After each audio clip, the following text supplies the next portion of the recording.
दोस्तों, एक होता है अमीर, एक होता है बहुत अमीर, और फिर आता है वो आदमी जिसकी दौलत का कोई हिसाब ही नहीं है।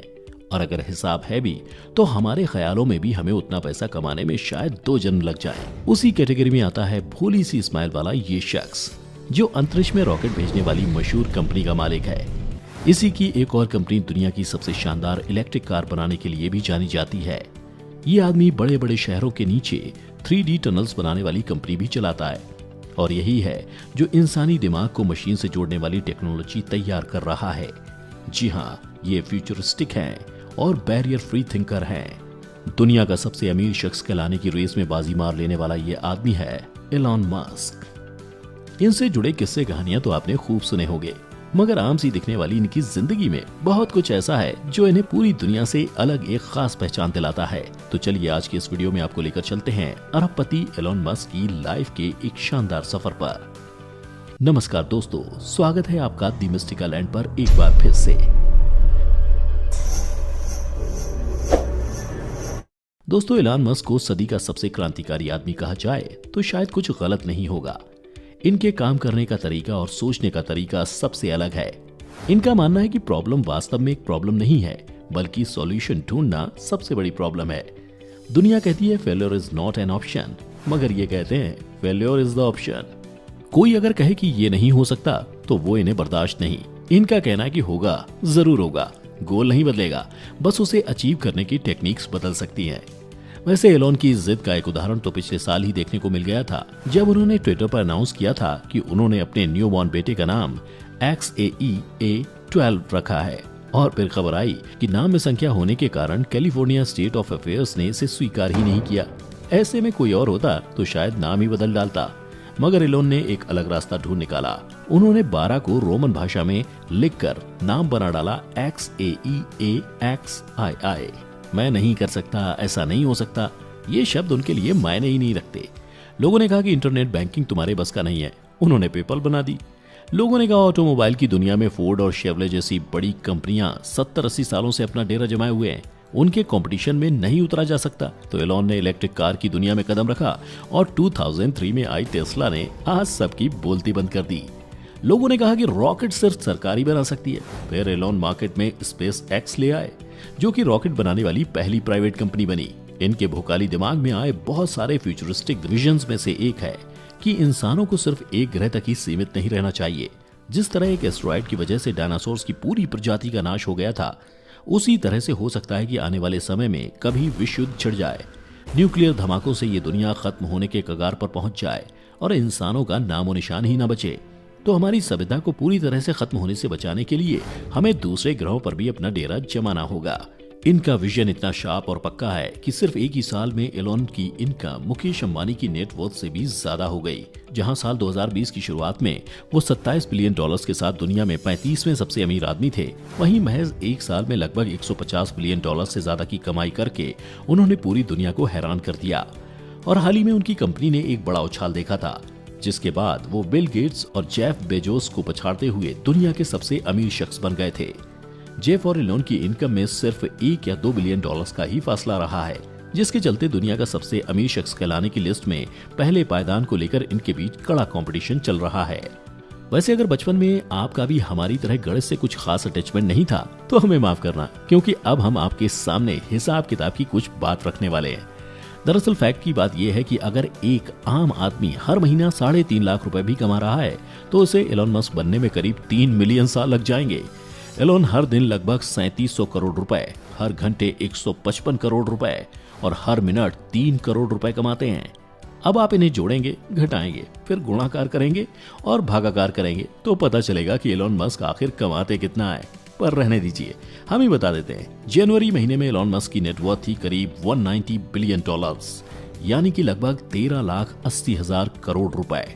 क्या हुआ, सुनकर बुरा लगा? हाँ, समझ सकते हैं, हमें भी लगा था। खैर कोई बात नहीं, इस वीडियो को देखकर थोड़ी उम्मीद बनाइए, सपने सजाइए और चंद मिनटों के लिए खुश हो लीजिए। चलिए हिसाब किताब से आगे अब बात करते हैं रईसियत की। तो ये तो हम सभी जान गए हैं कि एलॉन के पास बहुत सारा पैसा है, मगर ये भी सवाल बनता है कि जिस इंसान के पास इतनी दौलत हो वो क्या कुछ नहीं कर सकता, अपने पैसों के दम पर एक आलीशान जिंदगी जी सकता है। मगर एलॉन ने कुछ अलग रास्ता चुना। दरअसल इलोन उन लोगों में से हैं जो अपने पैसों को खुद के पास न रखकर चैरिटी या इन्वेस्ट कर देने में यकीन करते हैं। साल 2012 में वो द गिविंग प्लेज नाम की एक संस्था से भी जुड़े थे। ये संस्था लोगों को अपनी कमाई का ज्यादातर हिस्सा सोशल कॉज के लिए देने के लिए प्रेरित करती है। वॉरेन बफेट और बिल गेट्स जैसे लोग भी इसके साथ जुड़े हुए हैं। वहीं साल 2016 में उन्होंने टेस्ला के तकरीबन $255 मिलियन के स्टॉक अपने ही चैरिटेबल फाउंडेशन मस्क फाउंडेशन को डोनेट कर दिए थे। बाकी अमीरों की तरह एलोन किसी प्राइवेट आइलैंड या प्राइवेट यार्ड के मालिक नहीं है, ना ही उन्हें पार्टीज करने का, वेकेशंस का शौक है। वो साल भर में सिर्फ 1 या 2 हफ्ते के लिए ही छुट्टियों पर जाते हैं। वैसे एलोन के बारे में यही कहा जाता है कि उन्हें कोई रईसी शौक नहीं है और वो मैटेरियलिस्टिक चीजों पर अपना ज्यादा पैसा खर्च नहीं करते, मगर उनका एक शौक ऐसा है जो वाकई में उनकी रईसियत को दिखाता है, और वो है कारों का शौक। एलोन को न सिर्फ लेटेस्ट मॉडल की लग्जरी कार्स पसंद हैं, बल्कि विंटेज गाड़ियां भी उन्हें लुभाती हैं। इनकी कार कलेक्शन में शामिल है 1920 में रिलीज होने वाली फोर्ड मॉडल टी, जो कि अपने दौर में बेहद ही इन्फ्लुएंशियल कार मानी जाती थी। आज के टाइम में इस कार की कीमत करीब 14 लाख रुपए है।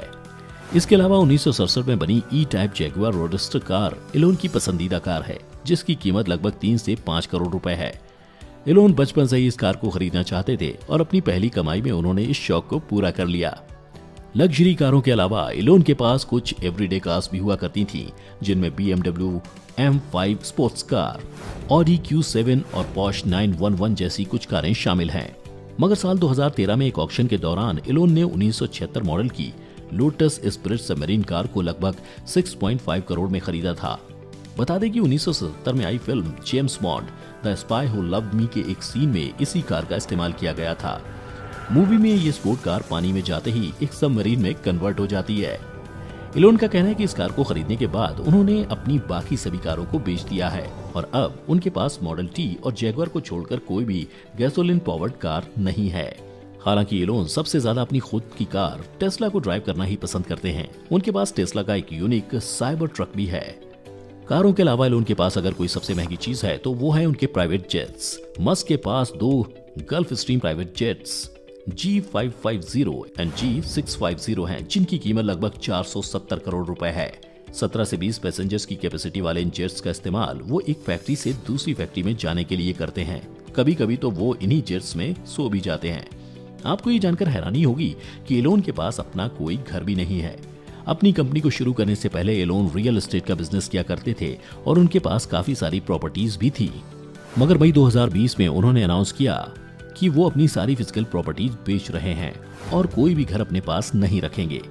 जब एक सोशल मीडिया यूजर ने उनसे पूछा कि आपने ऐसा क्यों किया, तो एलोन ने रिप्लाई किया, आजादी। उनका मानना है कि घर में होने से इंसान एक ही जगह और एक ही शहर में अपना ज्यादातर समय बिताने को मजबूर हो जाता है और घर ना होने पर आप दुनिया में कहीं भी रह सकते हो। वैसे आपको बता दें कि एलोन के पास 3 देशों की नागरिकता है। पहली साउथ अफ्रीका की, क्योंकि वहां उनका जन्म हुआ था। दूसरी कनाडा की, क्योंकि उनकी मां वहीं से हैं, और फिलहाल वो अमेरिका में रहते हैं, इसलिए अमेरिका की नागरिकता भी एलोन के पास है। अब इस तरह बेघर होकर दुनिया एक्सप्लोर करने का ख्याल है तो काफी शानदार। हालांकि वो अलग बात है कि एलोन के इस रूल को फॉलो करने के लिए हमारा बैंक अकाउंट भी एलोन के अकाउंट जितना भरा पूरा होना जरूरी है। वैसे दुनिया के सबसे अमीर लोगों में शुमार इस आदमी के बारे में सबसे खास बात यह है कि वो हफ्ते में 100 घंटे काम करता है। इसलिए एलोन अपना ज्यादातर समय ऑफिस में ही बिताते हैं। आप हफ्ते में कितने घंटे काम करते हैं? हमें कमेंट करके जरूर बताइएगा। चलिए, घर की बात हो रही है तो ये भी जान लेते हैं कि जिन घरों को उन्होंने बेच दिया उनकी कीमत क्या थी। इन घरों की टोटल कीमत थी लगभग $100 मिलियन, यानी कि तकरीबन 730 करोड़ रुपए।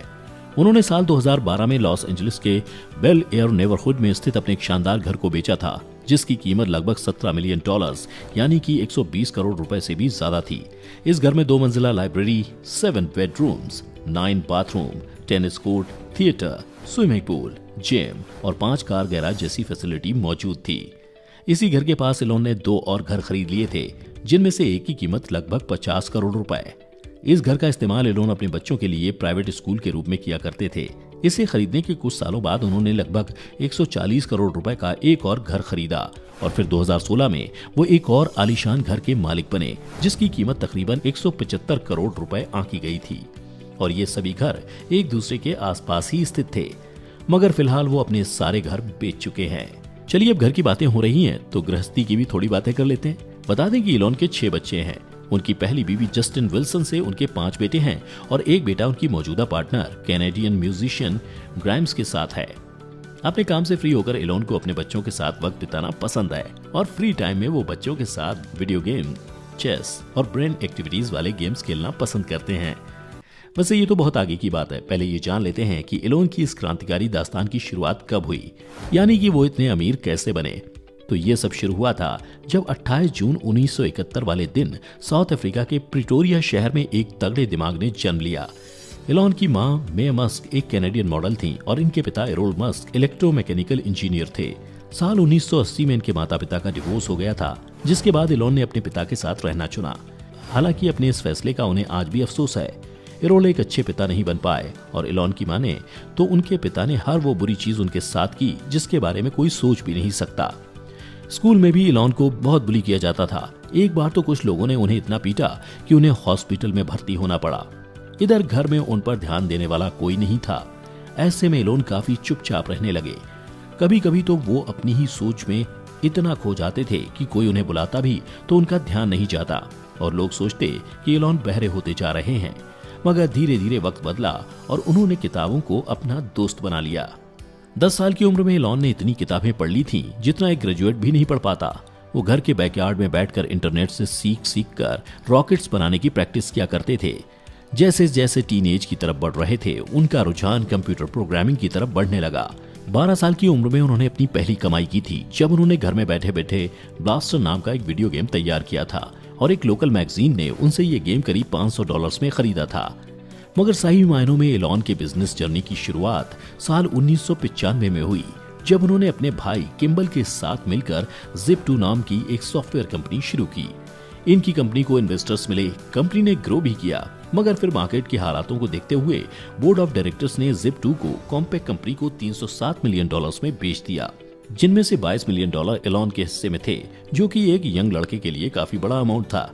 एलोन चाहते तो इन पैसों को रखकर मौज कर सकते थे, मगर वो एक के बाद एक नई कंपनियां शुरू करते गए और भविष्य को बेहतर बनाने के लिए अपना सारा पैसा फ्यूचरिस्टिक कंपनीज में लगा दिया। कॉम्पैक्ट से मिला सारा पैसा उन्होंने X.com नाम की एक ऑनलाइन फाइनेंशियल कंपनी शुरू करने में लगा दिया। इस कंपनी का दावा था कि वो पैसा ट्रांसफर करने की व्यवस्था में क्रांति लाने वाली है।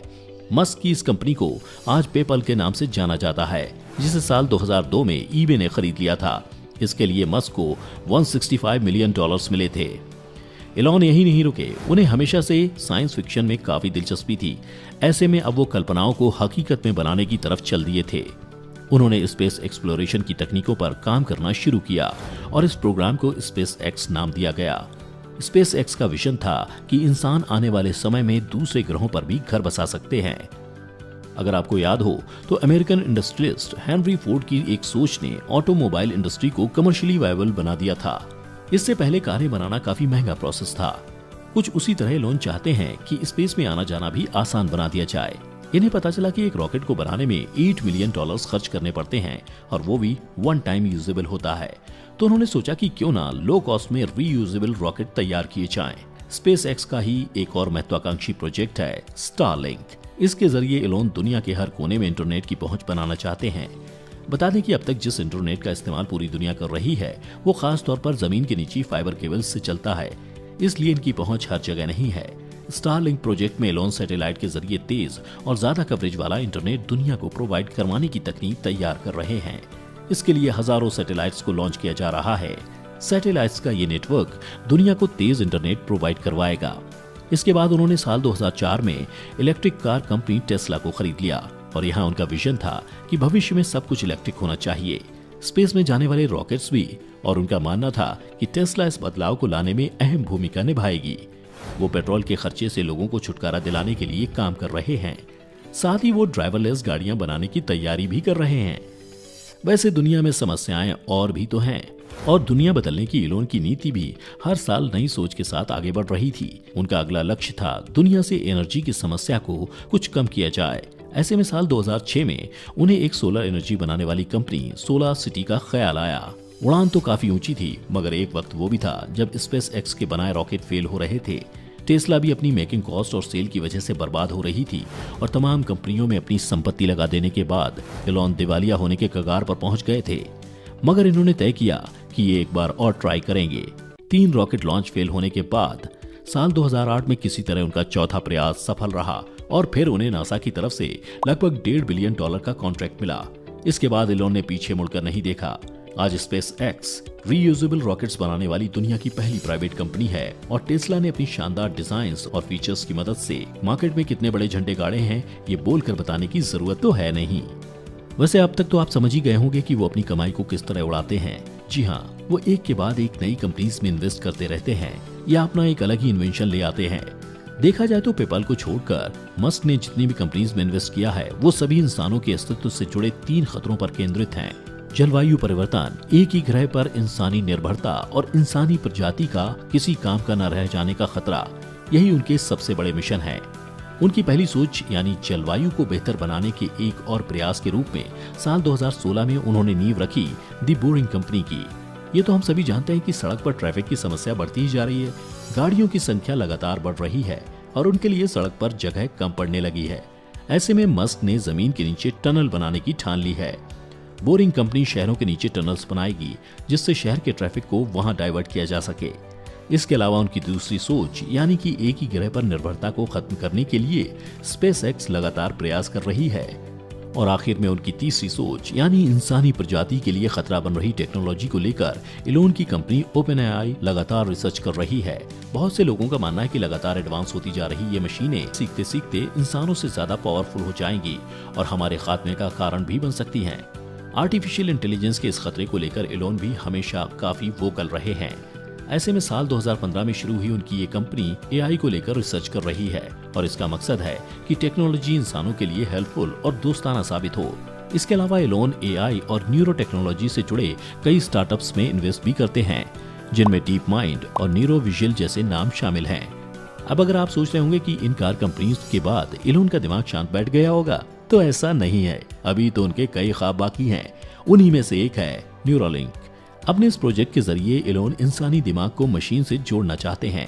आज के टाइम पर हम या तो हाथ से मशीन को कंट्रोल करते हैं या आवाज से, मगर साइंटिस्ट मस्क को लगता है कि ये तरीका काफी धीमा है। हमें सीधे अपने दिमाग से ही मशीन को कंट्रोल करना चाहिए। इसके लिए उनकी company Neuralink brain machine interface तैयार कर रही है, यानी कि ऐसी टेक्नोलॉजी जिसमें एक बार चिप आपके सिर पर लगने के बाद आपका दिमाग मोबाइल, कंप्यूटर या दूसरी किसी टेक्नोलॉजी से जुड़ जाएगा। दोस्तों, इस पूरी कहानी को जानने के बाद एक बात तो साफ है कि इलोन की सोच का वाकई में कोई मुकाबला नहीं है। वैसे उनके भोकाली दिमाग के बारे में तो हम बहुत कुछ जान चुके हैं। चलिए अब आपकी बारी है। कभी अगर आपके अनोखे दिमाग में कोई अनोखा ख्याल आया हो तो कमेंट के जरिए हमारे साथ शेयर करें। और अगर इलोन की इंस्पायरिंग लाइफ से कुछ सीख मिली हो तो इस वीडियो को लाइक और शेयर करें और दी मिस्टिकल लैंड की हर लेटेस्ट अपडेट के लिए चैनल को सब्सक्राइब करके बेल आइकन दबाएं। चलिए फिलहाल के लिए बस इतना ही। हम जल्द लौटेंगे एक और शानदार वीडियो के साथ। वीडियो पूरा देखने के लिए आपका बहुत बहुत शुक्रिया।